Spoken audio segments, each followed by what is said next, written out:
Hi everyone, let's start theory of consumption.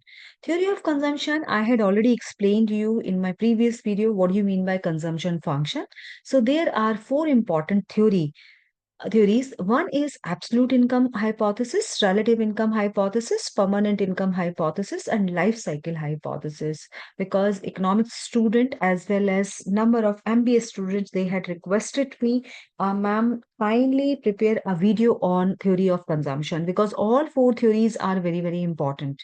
So one by one, we will discuss all these four theories. First is absolute income hypothesis. Actually, absolute income hypothesis has been given by J.M. Keynes. J.M. Keynes, who is the father of macroeconomics, and he had given it is the current level of income that determines the consumption of an individual and also of society. So means he was emphasizing on this absolute size of current income as a determinant of consumption. So his theory of consumption is known as absolute income theory of consumption. And he has put forward a psychological law of consumption. As per this law, as income increases, consumption increases, but not by as much as the increase in income. In other words, marginal propensity to consume is less than 1, but greater than 0. He has given this marginal propensity to consume. It is greater than 1, right? That would be, sorry, greater than 0 and less than 1. So Keynes consumption theory has three features. One is consumption expenditure depends mainly on absolute income of the current income because he believed in that would not increase as much as consumption will increase um, as his income is increasing. So why? Because already your basic needs are already fulfilled. Now, suppose your income is increased, so basic needs are fulfilled. Rest of the amount either you are going to spend on luxury items, otherwise you are going to save. That is why we believe as much as income is increases, consumption is not increasing in the same proportion. So consumption expenditure depends mainly on absolute income of the current income. Marginal propensity to consume MPC is less than 1 and greater than 0, and average propensity to consume falls as income increases. You can see here this is the curve. There is this line C, it is denoting consumption function C equal to A plus BY. We had already discussed about A, what is B, and what is Y.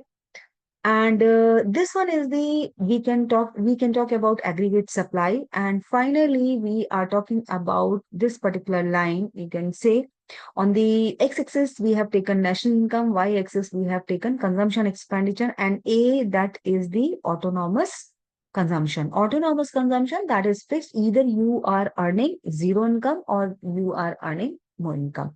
So that would be the autonomous income. Autonomous consumption is here. Where is it would be intersecting? This is the consumption function. This is your income. Where is it is intersecting? That would be your equivalent point.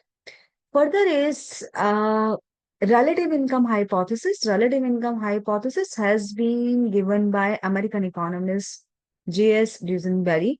And here is it is developed the relative income hypothesis in the late 1940s. The relative income hypothesis states that consumption of an individual is not the function of his absolute income, but of his relative position in income distribution in a society. So that means his consumption depends upon his income relative to the incomes of other individuals in the society.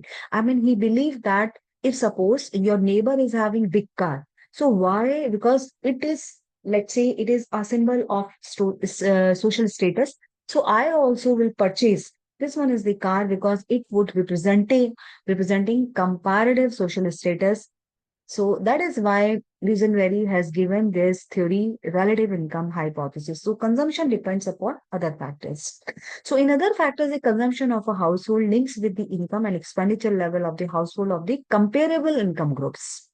Right. For example, if the income of all individuals in a society increases by same percentage, then his relative income would remain the same, though his absolute income would have increases. So that is his APC will remain the same despite the increase in his absolute income. So he suggested that income increases, consumption function curve shift above to that APC remains constant.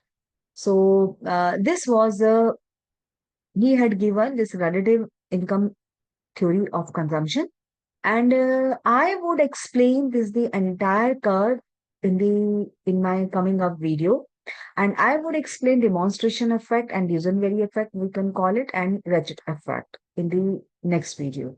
So I hope this video would be helpful to you. So stay tuned and keep watching. Thank you.